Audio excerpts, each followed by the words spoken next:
اگه میخواید ببینید این سوله قدیمی با این اوضاع وخیم چجوری مقاوم سازی شده، با ما همراه باشید.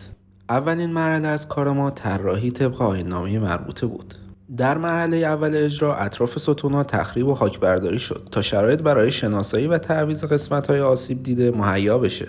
بعد از شناسایی مقاطع آسیب دیده سعی کردیم این مقاطع رو جایگزین و اصلاح کنیم.